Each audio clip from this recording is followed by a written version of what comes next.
Ate Sia, lalagay ko lang po dito ha. Yung bracelet po. Tamo nagtai oh. Ay, dito. No, mabutas na. Yan na lang nandun. Papa! Papa! Ay, anak. Anak ko. Wow! Ang ganda naman po nito. Thank you po. Oo naman. Alam mo, hirapan pa ako maghanap niyan. Alam kong gustong-gusto mo yan, di ba? May Pa- taib pa po oh. Papa, meron din po ba sa akin? Alam mo, Pia, hindi naman lagi dapat may pasalubong ka rin sa akin eh. Kaya mo na yung ate mo. Ay, cellphone! Cellphone ka na, anak. Saan na pala? Ah. Ang dami mo naman binili ng laruan. Ang laruan. Alin dito yung kay Wisi at saka kay Tia? Kay Sia lang lahat yan. Bakit naman? Eh, si Sia lang yung binilang ko eh. Siya lang kasi yung naisip ko. Eh, paano si Pia? Okay lang yan. Masasanay din naman yan eh. Hindi naman dapat lagi eh, para sila may pasalubong, di ba? Wala yung anak mo. Ano ka ba naman? Isang ka naman pinapahalata mo may paborito ka. Eh di mahalata niya. Anong problema dun? Tsaka dapat masanay na yan. Ano siya? Pia, mag-share na lang kayo ng kapatid mo, ha? Hindi anak. Para sa'yo lang talaga yan. Ano ba problema mo, ha? Mga bata, bakit mo na kayo sa taas? Okay lang naman po sa akin kahit wala po akong laruan. O di ba? Okay lang naman sa kanya. Hayaan mo kung ano yung gusto ko. Ha? Sige na. Akit ako sa taas. Pagod ako.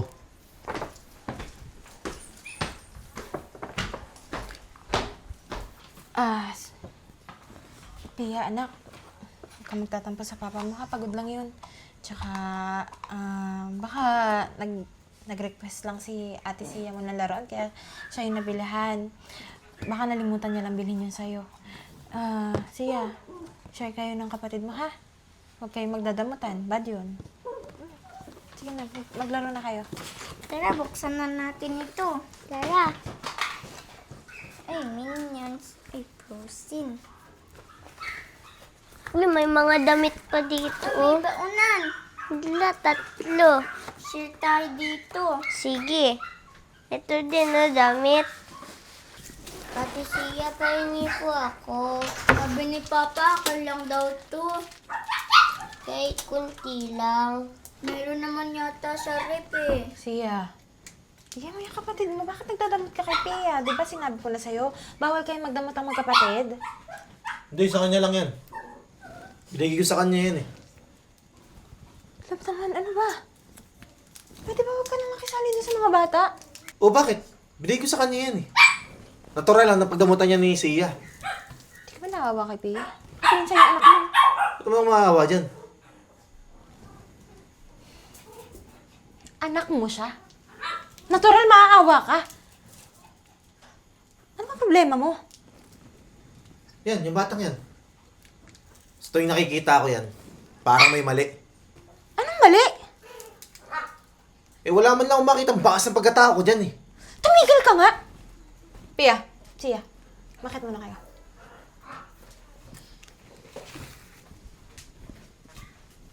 So ano, ha? Anong gusto mong palabasin, ha? Na hindi mo anak si Pia? Ha? Bakit? Ano pa mapasok dyan sa kokote mo para mag-isip ka ng ganyan? Bakit? Anak ko ba yan? Ha? Paano naging hindi? Ako yung asawa mo! Sigurado ka? Pinag-iisipan mo ba ako, ha? Bakit? Dahil hindi mo siya mukha? Oh, Hindi porket hindi mo kamukha yung anak natin. Hindi mo siya anak. pero di ba kailangan magtalo eh. Hayaan mo na lang mag-focus ako kay Sia.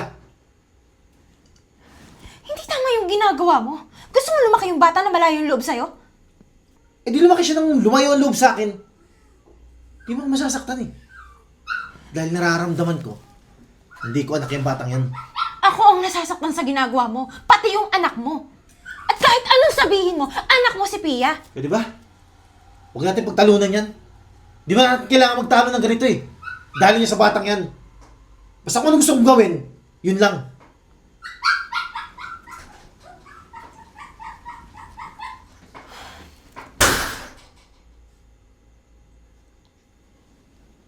Pia, laro tayo.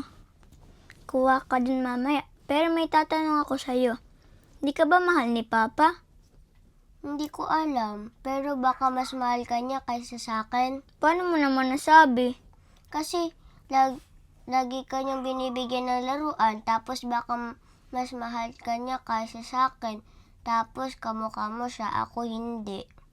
Baka iba tatay mo, kaya di mo kamukha si Papa. Hindi ko alam kay Mama. Ano yung naririnig ko? Ano pinag-uusapan niyo? Iba po ba tatay ni Pia? Ha? Ba't ka nagsasalita ng ganyan? Siyempre hindi. Ay, narinig po namin kay kanina nag-uusap eh. Huwag niyo pakinggan yan. Sabi ko, diba? Ilang beses kong sasabihin sa inyo na hindi kayo pwede makinig sa usapan ng matatanda. Tsaka, bakit mo nasabi na sa tingin mo ba iba yung papa mo? Kasi hindi po ako minamahal ni Papa, tsaka hindi niya din po ako masyado binibila ng laruan. Anak, pasensya mo na yung papa mo ha. Siguro, ganito, siguro favorite niya lang si Ate Sia mo kasi panganay. Pero hindi ibig sabihin nun, hindi ka niya mahal at iba yung tatay mo, okay? Huwag kayo mag-iisip ng ganyan.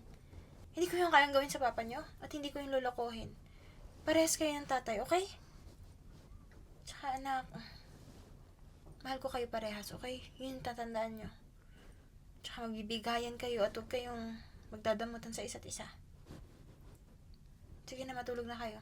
Kausapin ko lang yung papa nyo, ha? Tara na, Ate Sia, matulog na tayo. Yung slime natin, lagay muna natin. Sige.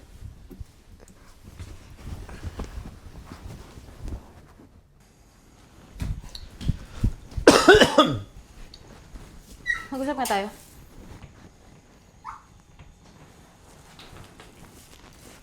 Hindi na maganda yung ginagawa mo, ha? Pati yung mga anak mo. Pinag-iisipan ako na niloloko kita. So, kasalanan ko pa. So, naniniwala ka talaga na niloloko kita? Ang point dito, hindi naman yan naabot sa mga bata kung hindi ka nagdadaldal ng ganyan eh. Sana hindi nila naririnig. Kung hinahayaan mo ko sa ginagawa ko, Hinahayaan na ano? Ha? Na sinasaktan mo yung damdamin ng anak mo? Na pinaparamdam mo sa kanya na hindi mo siya mahal? Gusto mo hayaan ko yun? Bakit? Dahil dyan sa bulok na pag-iisip mo. Ano? Hanggang ngayon dala-dala mo na niloko kita? hindi ko alam. Kahit kailan hindi ko kayang gawin yun. At hindi ko alam kung bakit yan pumapasok sa utak mo. Kahit kailan ba niloko kita? May prueba ka ba na nanlalaki ako? Para isipin mo yan? Bakit kailangan maapektuhan yung anak natin? Hindi kasalanan ng bata na ganyan yung pag-iisip mo. Hindi mo rin ako masisisi. Di ba? Hindi kahit kunti walang maramdam sa batang yan eh. Kasi nga ganyan ka mag-isip. Hindi niya kasalanan niya at hindi kasalanan na nararamdaman mo yan. Kasalanan niya ng bulok mong pag-iisip. Ba't ako sinisisi mo? Mag-away dyan. Papa, kung ayaw mo po sa akin, aalis na lang po ako.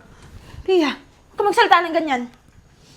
Alam mo, kung ayaw sa'yo ng papa mo, ayaw din natin sa kanya. Kaya aalis tayong lahat. Kunin yung mga gamit nyo. Masaya ka na? Kasi pakiramdam ko yun naman yung gusto mo eh. Gusto mo masira yung pamilya natin.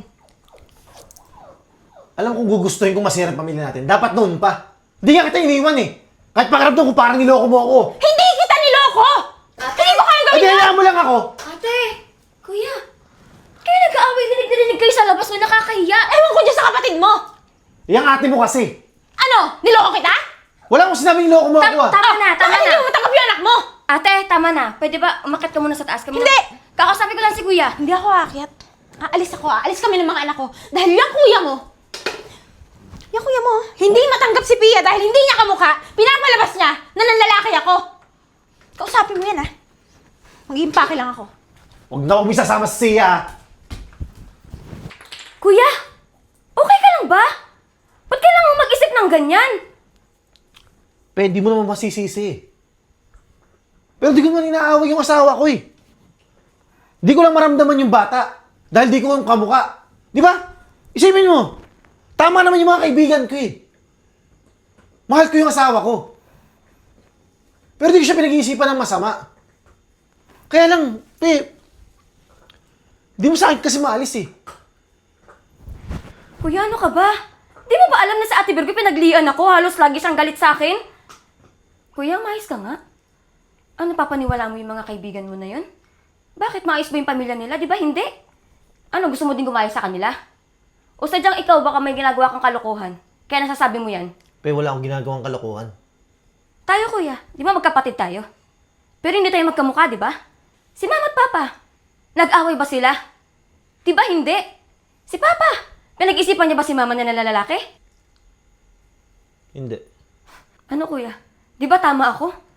Maawa ka naman sa anak mo. Napakabata pa niya, no? Para mag-isip ng ganyan. Kuya, dumaan din naman tayo sa mga ganyan, di ba? Na may mga paborito yung magulang natin. Pero yung iparamdam mo sa anak mo, na hindi mo siya anak, maling-mali yun, kuya. Baliw ka na. Pwede ba? Huwag mo na akong sermonan. Siguro nga, mali ako. Pero hayaan mo. Mabuti pa, umuwi ka na. Bigyan mo lang nung tamang oras para makapag-isip. Sige na, kuya. Kausapin mo yung anak mo, saka yung asawa mo. Uwi na ako. Huwag na kayo mag-away, ah.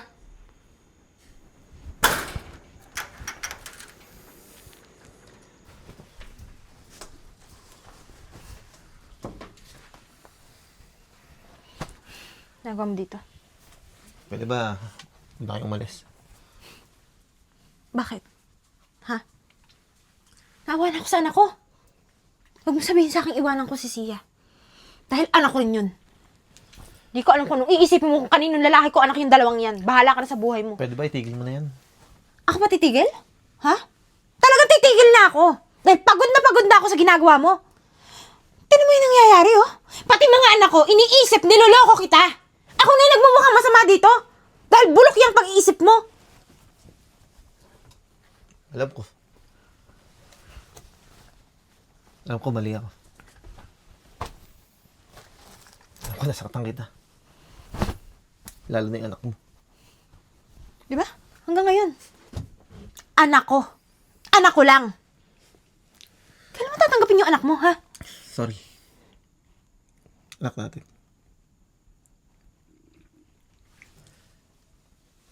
Alam ko,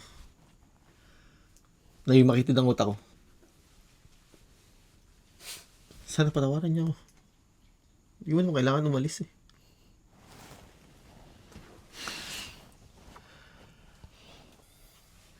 Hindi ka dapat sa akin nagsasorry.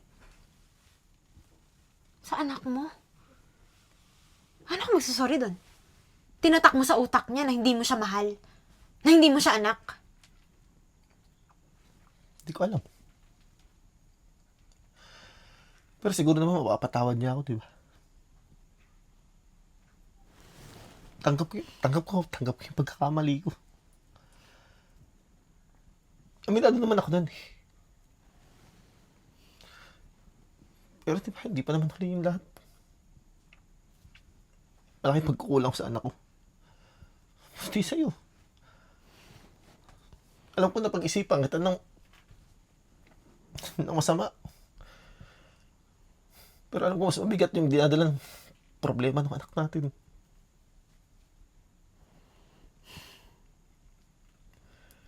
Siguraduhin mo lang na hindi na naman natin pag-aawayan to at hindi na mangyayari to. Dahil handa ako magpa-DNA test para mapatunayan sa'yo na hindi kita niloko at anak mo yung... Hindi mo kailangan gawin yan. Patawarin mo sa anak. Makapatawad lang kita pag pinatawad ka na anak mo. Anak mo kausapin mo.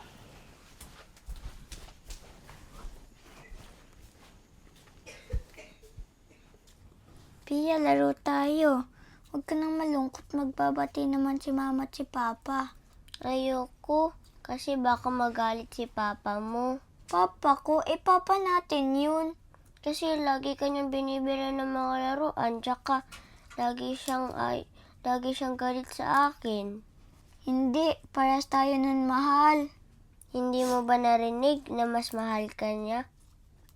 kaysa sa akin, tapos hindi daw niya ako kamuka, kaya hindi niya daw ako mahal. Mahal ka nun. Hindi nga ako niya binibilan masyado ng mga laruan. At least nag-share tayo. Di mo ba rin narinig na nag-aaway sila papa dahil sa akin? Kasi hindi daw niya ako kamuka. Pinagtatanggol ka lang naman ni mama eh. Pero mas pinipili ka pa rin naman niya. Yan mo na, maglaro na lang tayo. Nalaglag.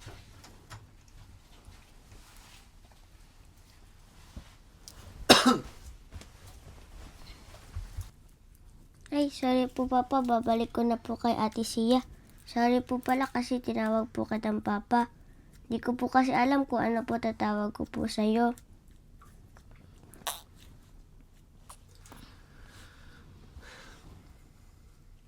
Pia, anak. Anak, sorry ah. Kung pinaramdam sa'yo ni Papa na hindi kita anak. Baliw yung tatay mo eh. Ayos lang naman po, hindi naman po ako galit sa'yo. Anak, tanggap ko naman kung magagalit ka sa akin eh. Kasi naging masama ako sa'yo. Kasi siya lang ako. Siya lang yung minahal ko. Anak, sana patawarin mo ako.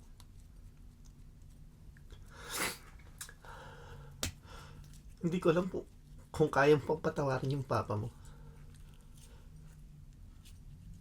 Pero babawi ako sa'yo.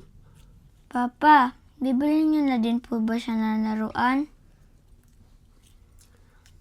Oo naman anak. Para sa ko kayong bibilan. Hindi naman po laruan ang gusto ko po. Gusto ko po na maramdaman ko po na mahal mo po ako.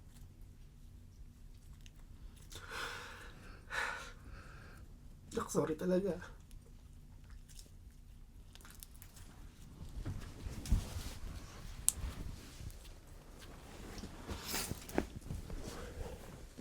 Huwag ka mag-alala, anak. Babawi ako sa'yo. Pati sa mami mo. Anak. Patawarin mo ako. Opo. Sorry, anak.